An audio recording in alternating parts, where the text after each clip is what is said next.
Hey, I'm Britt Simpson. I'm 21. I'm a senior at NYU, and yeah, those are the basics. So at NYU, I play on the Ultimate Frisbee team, and we're called the Violet Femmes. And I just really want to show you our disc because, I mean, it's it's really perfect. We're the Femmes, and we have semi-naked ladies on our discs and hats, and it's wonderful. I am also a co-leader of Body Queer, which is a body positivity group for LGBTQ people on campus, and I'm in Hall Council. So the school that I'm in is called Gallatin, and Gallatin is the School of Individualized Study. So instead of having majors, we have what are called areas of concentration, and we just kind of throw things together and create our own major. So my concentrations are queer slash trans slash gender studies, and then some journalism and some psychology. I'm hoping to maybe start studying for the GRE soon, since I'm a senior, and try to go to either Rutgers or Northwestern for grad school. I want to go to grad school for psychology, and I want to become a psychotherapist for queer and trans youth, specifically, and publish some research on the side in psychological journals. Essentially, I'm aiming to get gender dysmorphia out of the DSM, because it's not an issue. Shouldn't be classified. So the reason I want to be a part of this is because I see it as an opportunity to build community and just kind of reclaim the identity of queer. I'm going to say queer because I do realize this is lesbian focused, but a lot of the people commenting are bisexual or pansexual or some variation of queer that's not entirely like lesbian, so I'm going to try to avoid using that a little bit to be more inclusive. Primarily what I see happening is there's this monolithic narrative of what a gay person is. So we have lesbians who don't really see role models on TV beyond Ellen DeGeneres and, I mean, the L Word if you're lucky and upper middle class and can afford premium channels. And for me growing up, that was an issue because I modeled myself after Shane from the L Word because Shane got the girls, everyone liked Shane, you aspired to be like Shane. And unfortunately, I didn't realize that this was television, and it spilled over into my real life, and I became this misogynistic, womanizing asshole. Someone I didn't want to be, but I thought that's what being a lesbian meant. And I think that it's really important for young queer girls and young queer males too, obviously, to see that there is diversity among queer identities, and you don't have to be boxed in and fit into this one specific identity that heterosexual people have created for you and then expect you to fill, because that's not really how it works.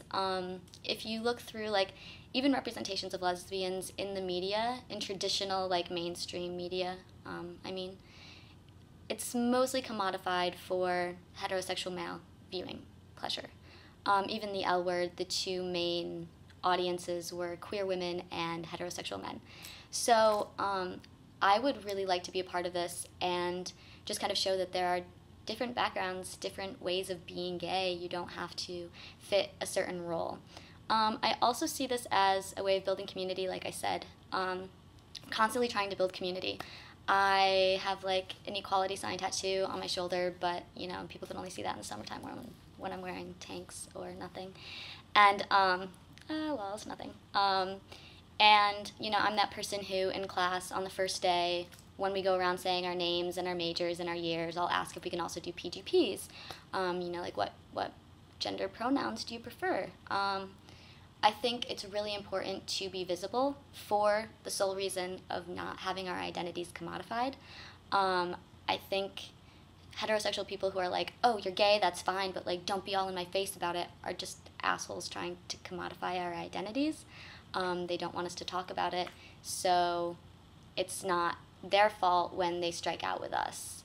And they don't want to be reminded of the fact that they can strike out with us. And I just think it's all part of this big patriarchal structure we have going on, and there's not a whole lot you can do about it, but we can start here. Essentially, this project is everything that I've been wanting to do for the past 2 years of my life and not realizing that it's what I wanted to do. So this would be really exciting for me, and it would allow me space to learn and to teach and to understand new points of view. I come from a very small Republican conservative village. It's not even big enough to be considered a town. And so I grew up thinking I had to be shamed from the L word. And it's unfortunate that there are so many rural communities like that that still exist, where instead of encouraging you to be an individual with, you know, intersecting identities, where being queer may be an aspect of that, they avoid it altogether, and you turn to mainstream media and cut off all your hair, even though you maybe want to have long hair. But since I'm appealing to you guys, the viewers, because I have to make you like me, I'm just gonna say, like, there's a pretty good chance that, like me, you're a 13 to 23-year-old lesbian living in the United States / Canada, and you have had the biggest crush on Jenna Ann since you were like 10. That's an exaggeration.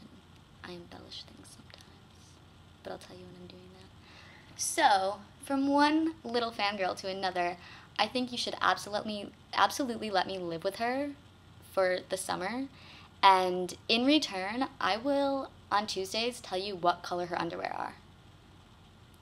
No, I won't, but I would be really grateful if you would allow me that opportunity, because that would be great. But yeah, so I want to build community, I want to learn from people, I want to teach, and I want to reclaim our identities.